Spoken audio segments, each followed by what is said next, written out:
watching AYV Television.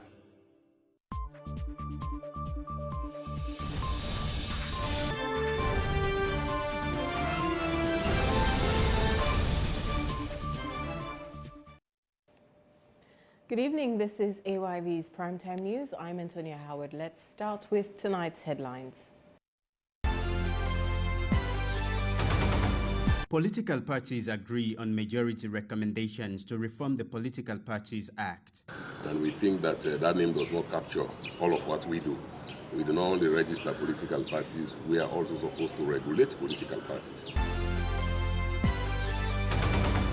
APC demands NEC to recount Ward 155 council election votes in Kwenedugu district. The SLPP agent were fraudulently entered by a NEC staff as 149 instead of 049. Ahmed Tijan Kaba Foundation for Peace and Tolerance hosts former president of Liberia. We decided to work on certain programs that could really solidify those aspirations to the wider world.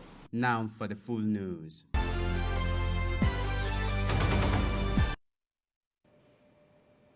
Political parties in Sierra Leone have agreed on 37 out of 42 recommendations to reform the Political Parties Act. The reforms seek to change the Political Parties Registration Commission to the Political Parties Commission or a Regulation Commission, and to give the institution more powers to regulate political parties' activities. This was agreed at a 3-day validation conference at the New Brookfields Hotel. Ronald Joe Morovia has the story. Charged with a mandate to register and oversee activities of political parties, the Political Parties Registration Commission is sometimes challenged to provide proper regulatory functions because of limited powers. The validation conference seeks to provide the Commission with the relevant powers and regulatory mandate to perform effectively. The reforms, among other things, propose a change of name for the Commission and titles of commissioners. We started with a name change.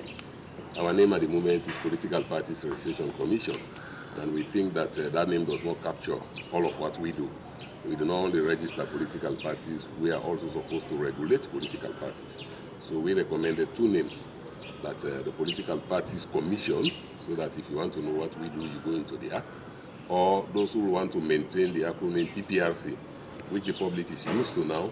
We also recommended Political Parties Regulation Commission instead of registration, because we think that regulation is more broad and it entails registration as well. Out of the 42 recommendations presented to political parties, 37 were agreed and accepted, among which includes change of political parties registration process, political inclusion, and strengthening of the Commission's mediation powers. But what do political parties make up of such reforms? The reforms are timely, given the history that we've been shown. It took 10 years after the Constitution was adopted to even form the PPRC, and it took several years later before it was made operational. And so with the experience they've had now, 13 years, and many of us have had to deal with the PPRC now in conflict situations within parties and inter-party conflicts, it made sense now to begin to consider how we strengthen it and improve its performance. We looked at other areas also that will have to do with us political parties, and you talked about registration of political parties, the minimum amount that should be paid, application fee, which we have pegged to 5 million for application fees, and then registration, we developed a formula that it should be minimum wage times 12 months times 5 years, which is the political cycle. And also we did that because we know minimum wage changes, so that as it changes, so also will the figure for registration be. Among the 5 recommendations rejected are the call from the Commission to not be in charge of registration of political parties, and for political parties seeking registration to have at least 300 members in each district across the country. The reforms is being supported by the European Union through its technical support to governance sector reforms. Ronald Joe Morovia, AYV News, Freetown. The All People's Congress APC has demanded for an immediate recount of the votes in the just concluded Ward 155 council election in Koinadugu district. Now, following the declaration of results by the National Electoral Commission, the APC claimed the records on reconciliation and result forms signed by NEC are different from what was announced. The party has called a press conference to express their dissatisfaction with the process. Salifu Cherna Kamara reports. Accusations of election fraud are not uncommon during local and national voting processes. The most recent is the Koinadugu District Council by-election, in which the National Electoral Commission (NEC) announced SLPP as winner. A press release dated 6th October 2021, read and signed today, 7th October, by the National Secretary General, Ambassador Alhaji Usman Fode Yansane, accuses NEC of meddling with the result at Station 1 at the MCA Primary School in Fumbakoro with multiple fraudulent activities in favor of the ruling party during tally process for the council election at Ward 155. The correct score, which were 049 for SLPP and 083 for APC for that station, signed by NEC officials, polling agents and observers, including the SLPP agent, were fraudulently entered by a NEC staff as 149 instead of 049 for the SLPP, leaving the APC vote the same, that is 083. This was criminally inflated the SLPP candidates' vote by an extra 100 and fraudulently affected the final outcome of the by-election for councillor for Ward 155. Ambassador Yansane stated that even with the indications of result tampering, coupled up with official objections submitted to NEC by the party, the electoral body ignored all evidences provided and announced the result in favor of SLPP. We therefore demand an immediate recount of the vote for Ward 155 based on the NEC certified RRF form be conducted with a view to making sure that they reflect the will of the Koinadugu electorate.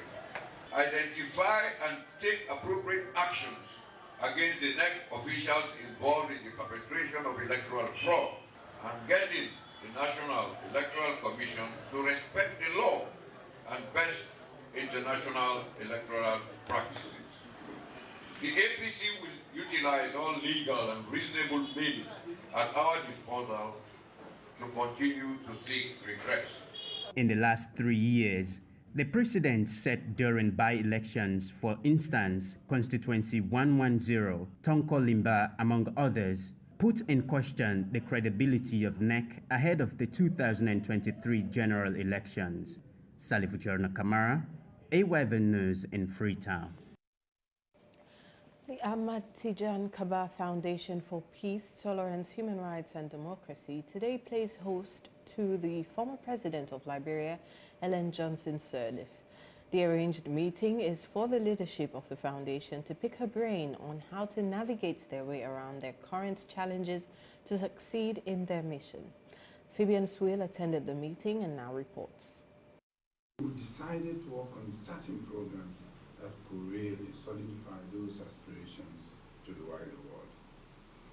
In doing so, we would want to participate actively in political processes.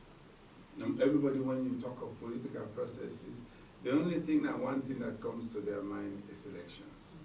Yes, that's quite correct. We want to participate as observers. We want to participate as trainers, people how to work out election processes without fights to maintain peace and peaceful coexistence. The Ahmad Tijan Kaba Foundation was launched on 16th June 2019 jointly by President Bio and President Sirleaf. In presenting their case, the CEO of the foundation, Ambassador Sule Dalami, highlighted that they are painting the picture of their current situation to Madam Sirleaf because of her strength of character, which got her into office as the first female president in Africa. The same strength she demonstrated throughout her tenure. We have several challenges, so many we cannot count. But we know that with your experience, we have limited that to two major challenges. Come to recognize our foundation outside of political circle, beyond ethnic lines. How do they perceive of it without being in governance? Private people, public officers. That is the official challenge, the major challenge we've had in the beginning. And we do hope you will guide us, understand how we could jump over that hurdle without so many broken legs and broken arms. President Sirleaf, who completed her term in office in 2018, said she's happy to be back in Sierra Leone and would like to go around and have a glance of the country's developmental activities. There's a lot of talk now about equity for women and equity for youth as the two major segments of population that have been marginalized. How again can we focus on being able to begin to bring people together to start to discuss that and to see how we can expand that and we can get the kind of support for it. You have here, I don't know who are the people from the international institutions, but I will get to know them perhaps in the next couple of days when I'm here.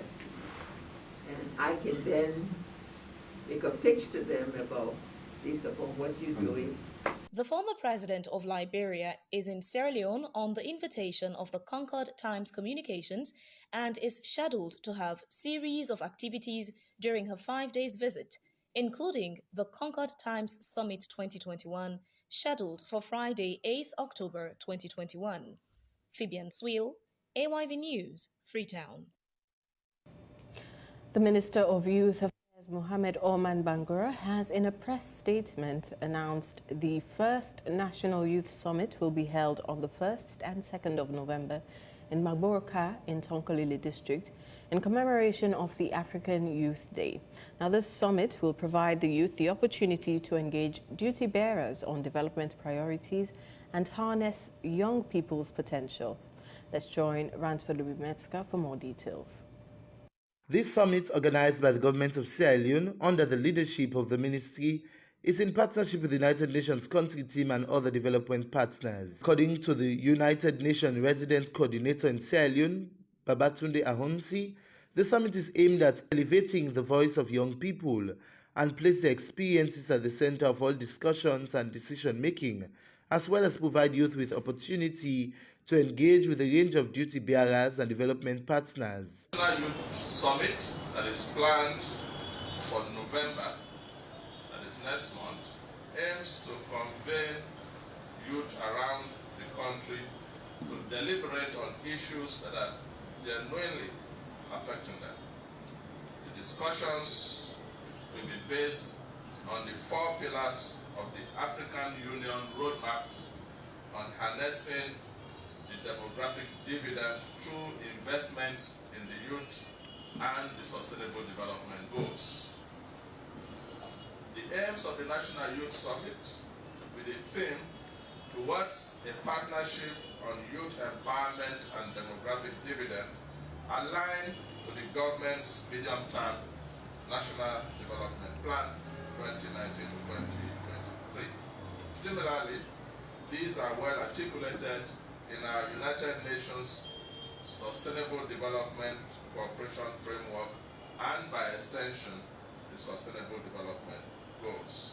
In his statement during the presser, the Minister of Youth Affairs, Mohamed Oman Bangura, highlighted the progress made by the government of Sierra Leone on the national youth policy implementation on harnessing the demographic dividend through investment in youth with the medium-term National Development Plan. He threw light on the 2-day National Youth Summit that will be organized in... The National Youth Summit we are about to launch, it's going to be the very first time in history this country to have a National Youth Summit where we have young people right across the country. We have the presidency, we have the entire UN agencies, because they are our partners and other key players in the youth sector to sit and dialogue, discuss young people's issue. We all know what are the biggest hits about young people: sexual abuse, violence, livelihood, and a whole lot of things that we need to discuss. And this is the first time in the history of this country we have more young people now than ever before, meaning we have more challenges that has to do with young people now than never before. So it but fits in to have every stakeholder in the table to discuss how do we get this done once and for all. On that note, I want to officially launch the National Youth Summit November 1st and 2nd. It's a 2-day program so that young people right across the country will be there in Tampolili for 2 days to discuss the way forward. This summit will act as a platform to launch a National Youth Economic Empowerment Fund, one that will mark the beginning of a collaborative effort coordinated by the Ministry towards the Sustainable Development Goals. For Lubimetska, AYV News in Freetown. King Ho Investment Company has donated some electronic equipment to the Sierra Leone Police. According to the Inspector General of the Sierra Leone Police, Ambrose Michael Sovola, this donation came in the right time because the force is faced with challenges including lack of equipment to combat cybercrime. He made this statement while receiving the items at the SLP headquarters in Freetown. Our reporter Michael John Fofana has more. It is with no doubt that cybercrime has been on an increase in the country. As a way of helping in the fight to combat cybercrime, King Ho Investment Company deemed it fit to support the Sierra Leone Police with some equipment in aiding the fight against cybercrime. Inspector General of the Sierra Leone Police, Dr. Ambrose Michael Sovola, says the response from King Ho is quite positive and further thank them for joining the fight against cybercrime. When I was told that the scientific support leadership have approached them to assist them with equipment that can enhance their job, the response was very positive. It's what we are now witnessing today. I want to thank the leadership of crime services for utilizing the common sense, God-given common sense to them. We will use the properties for the intended purpose, and we will continue to partner with them, and we will ensure that enabling environment for them to operate in Sierra Leone will be given to them by police management. Commissioner Ibrahim Lahai, head of scientific support at the Sierra Leone Police, also spoke on what led to the donation of these equipments. I have under my purview and a unit called the Cybercrime Unit. You know, crime is gradually moving from traditional to digital. Instead of people going physically to launch an attack on individuals or private institutions, they use electronic devices. A typical example of this could be cyberbullying, identity theft. I can simply take your own picture, use that picture in my own name, and extort monies from members of the public. And since this is on the increase in the country, we will deem it necessary that a cybercrime unit be established so that our cyberspace is well protected. And unfortunately for the SLP at the moment we are challenged in terms of instrumentation. We don't have sufficient instruments to tackle the crime as it is escalating on a daily basis. So it was based on that I decided to target private institutions within the country, requesting them to assist, not financially but with logistics, computers, CCTV cameras, and other sensors that can be used to investigate forensic crimes, especially those that are committed using electronic devices. Michael John Fofana, AYV News in Freetown. This is Primetime News on AYV Television. Stay tuned for more stories right after the break.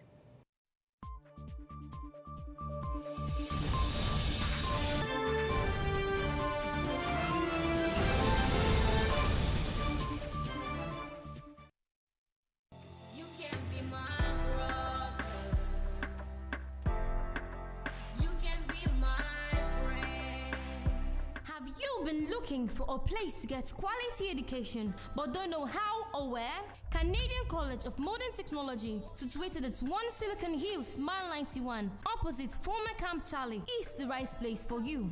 Canadian College of Modern Technology, an affiliate of Jalai University, is a fully accredited college with a Tertiary Education Commission, TEC, and a National Commission for Technical, Vocational, Other Academic Awards, NCTVA. We provide world-class tertiary education in computer science, business administration, mass communication, business information technology, Microsoft Server Administration, networking, database administration, building and construction, and other professional courses. Apart from its conducive environment, which makes it suitable for learning, Canadian College of Modern Technology is proud of its experienced local and international staffs. Come and experience a transformational learning environment, fully equipped with CCTV cameras, a world-class electronic library with the latest iMac computers for collaborative learning and research, and access to high-speed internet service throughout the campus. And guess what? Canadian College of Modern Technology is the first college in Sierra Leone to operate the first educational purpose-only television and radio station for its mass communication students. Come and be part of this historic experience.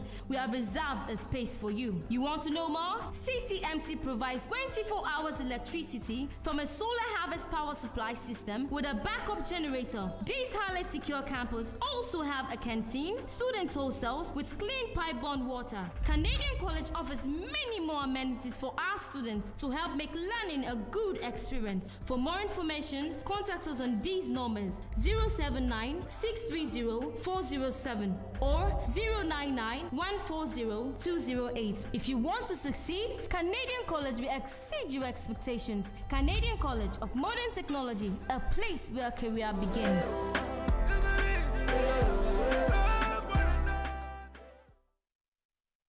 Get all your breaking, factual, and balanced local and international news from AYV Direct to your mobile phone via SMS.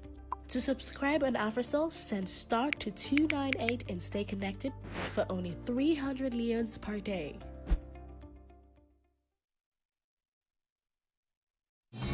AYV is your home of credible, factual, and balanced news coverage. We pride ourselves as the nation's most trusted news source. Because of this, our brand is likely to be used to spread fake news. To verify our stories, please check our various social media pages, visit our website on www.ayvnews.com, or send us an email to info@ayvnews.com.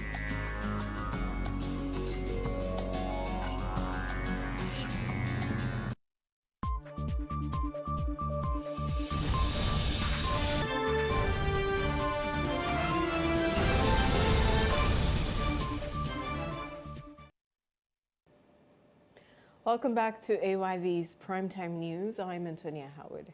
Now, through a self-help project initiated by indigents of the Sherifula community in Bombali district, which was inaccessible for conducive learning, a modern primary school has been constructed in order to provide education opportunities for hundreds of pupils in that part of the country.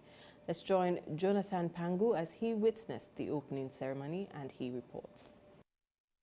Sherifula village is in the outskirts of Bombali district. Residents in this community over the years lack social amenities like education, health, etc. According to them, their children used to walk miles away to Kamabai and other major towns to access education, a situation that was rendering pupils to several disadvantages like teenage pregnancy, school dropouts, etc. What has indigenes done to make education accessible for these children? We were born in a village and I would call development our village. If we not call development, the government will see who villages then. But because we the community people, we commit to self, who are born in Sierra village here. Now we commit to self, we come together and call all brothers and sisters who don't know to Sierra born. Let we come together and do something in our village. Initially, we all know how this school starts now. First, attach them they get. At the end of the day, they come to build 2 rooms when I get a pan. We say, I said, all not to better thing. We say, let we come together, let we build school where it be say it go be a developed school where it go take people and they attend that school day, and anybody will put 1 cent toward the school and they do, and God will give the blessing. The opening ceremony of this school was championed by the resident Minister North, Honorable Abu Abdullahi Kuruma. According to residents, their warm reception accorded to him is on the fact that he is the first minister to have visited this community.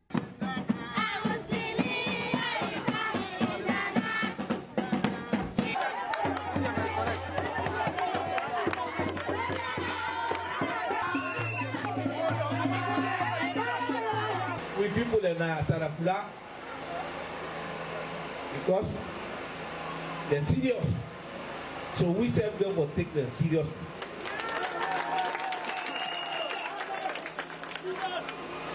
Let God make this school succeed. Always they pray for. Let God make them achieve them.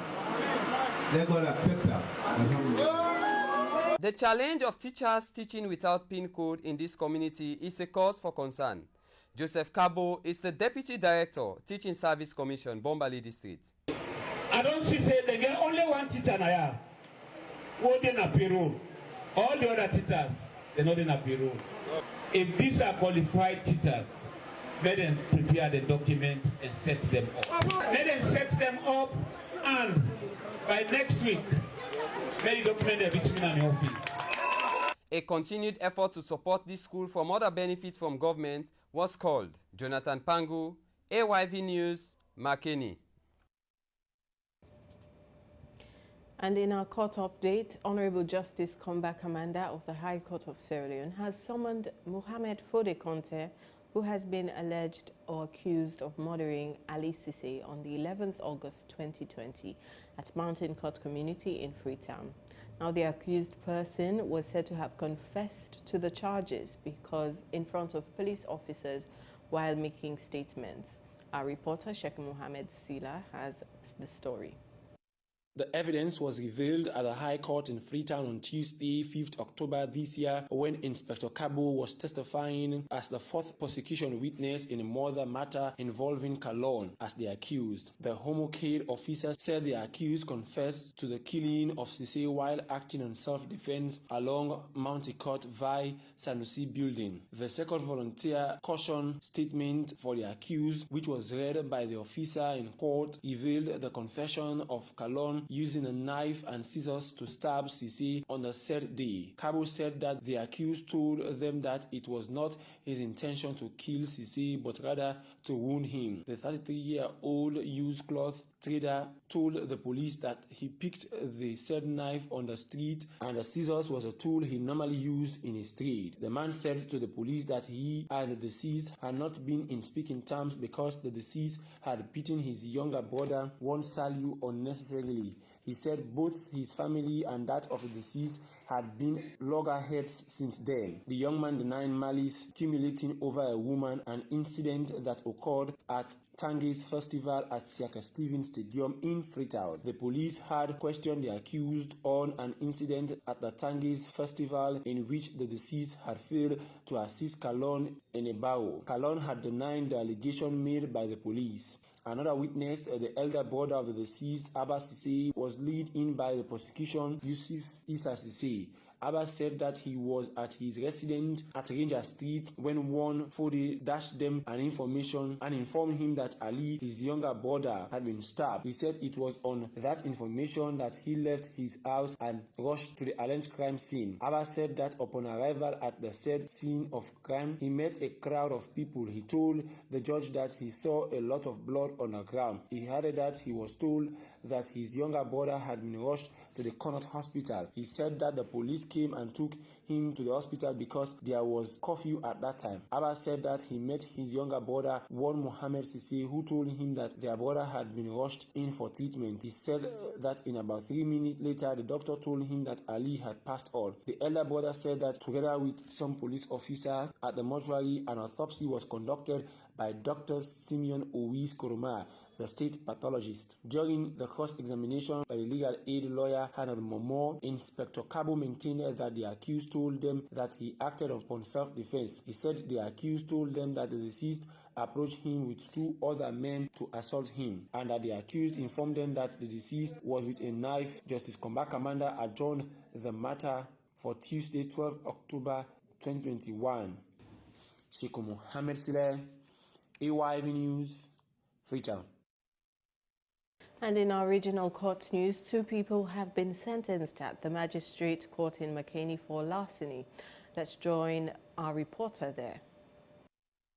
Alhaji Mansare and Alhassan Bangura on Monday, the 6th September 2021 at Sivano Street Junction, Makeni, Bombali Shebora Chiefdom, Bombali Judicial District in the Northern Province of Republic of Sierra Leone, where they stole 1 unregistered red TVS Star Sports motorbike, value 9,300,000 leones, property of Mr. Abdulamin Conte.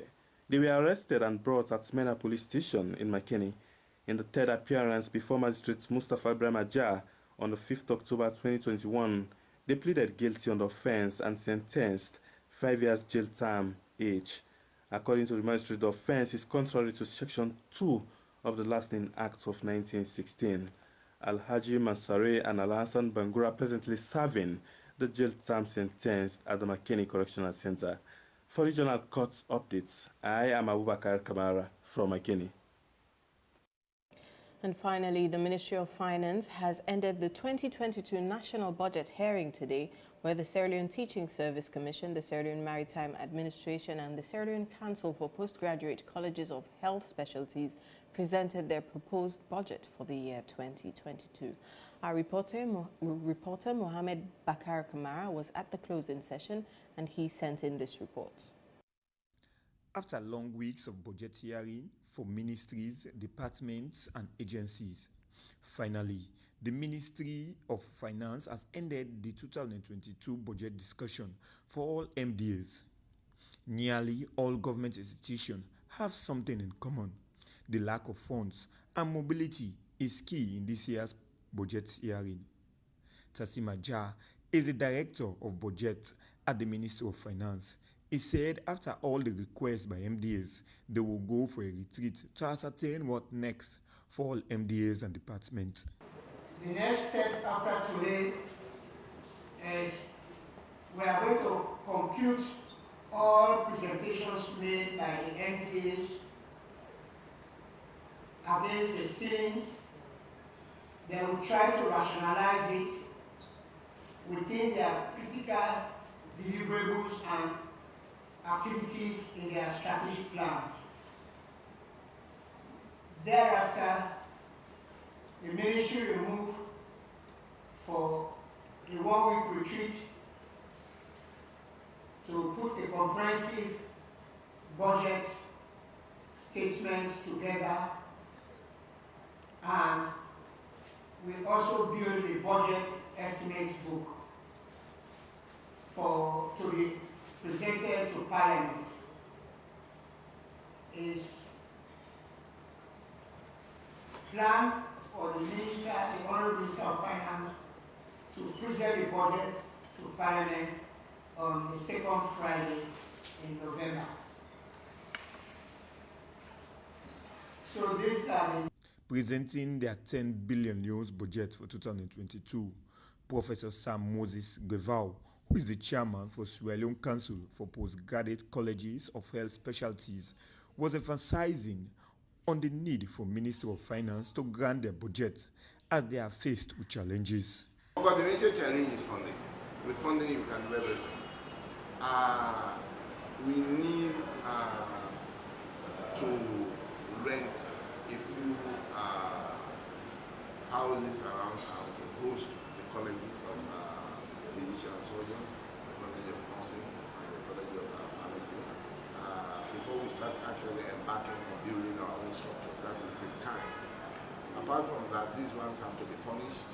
We also need to ensure that we motivate our young trainees who are opting to train in this country so that they can maximize their skills. In another presentation, the Sierra Leone Maritime Administration has presented their budget and key deliverable for 2021 to 2022. And during their presentation, Sama Ansu Gamanga, the Deputy Executive Director, speaks on challenges the administration is faced with. This year we have a projected budget of 90 billion. But of this 90 billion, government is going to take 20% of that. So SLMA will just be left with about 70 to discharge it. And that is not enough. For example, we are required by law to respond to distress at sea. We don't have money to buy patrol vessels. If we don't have money to fuel these patrol vessels and to deploy personnel to respond rapidly to these emergencies, people will die needlessly at sea. So that's why we are appealing to government to consider very seriously the issue of revisiting. We are not asking them to permanently ban the TSA. We are only appealing that government suspend the implementation of the share ratio, which is 28. For AYV News, I am Mohamed Bakar Kamara, reporting in Freetown. And in sports, Wycombe striker Sule Kaikai has scored his first goal for Sierra Leone in Wednesday's international friendly against South Sudan. According to Kaikai, scoring for Sierra Leone is a proud moment for him. Our sports reporter Michael John Fofana has more. Following Sierra Leone's 1-1 draw against South Sudan on Wednesday's international friendly, Wycombe striker Suleiman Kaikai has expressed his satisfaction after scoring his first goal for Sierra Leone. Very important, massive moment for me and my family especially, a proud moment. And, I'm glad that I was able to score. I know football means so much to the country, so to give them that joy of scoring just means everything. My aim is always to score. You know, whatever position I'm playing, whether it be left or right, that's one of my aims. And I know that's one of my strengths, so that's always my aim. Yeah, I mean, it's nice of them to reach out. It shows that they're watching and they're paying attention, which is nice, and they're there to support me. Next 2 matches, just as a team, to make sure that we improve on the little details, take our chances, and be more solid at the back to not concede last-minute goals. And personally, just to build on that performance and continue to play well.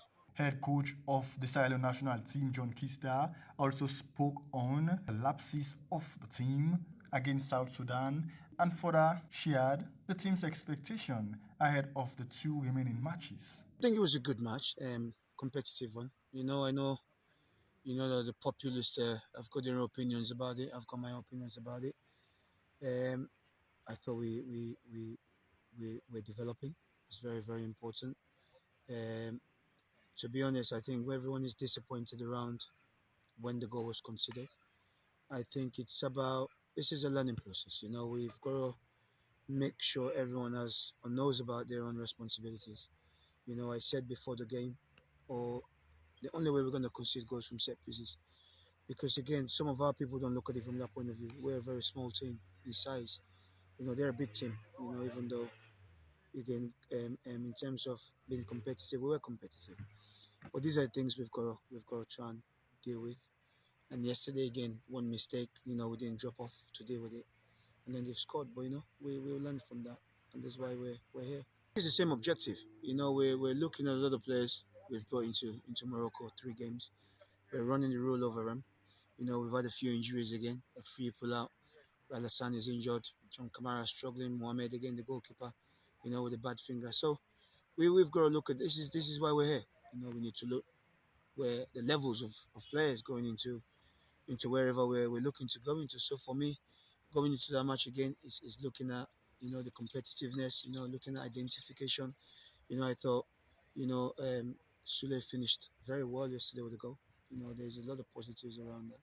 So this is what we're looking at. So when there's no one there, someone else comes in and does very well. So that's what we're looking at. The objective is about identification. With support from Eric Batilo, former media person attached to the National Sports Authority, I am Michael John Fofana, reporting for AYV in Freetown. And with sports, this is where we end tonight's primetime news. For more stories, do visit our website on www.ayvnews.com. And if you do have any comments on the news, send them through an email to info@ayvnews.com. My name is Antonia Howard. Many thanks for watching and listening. Good night.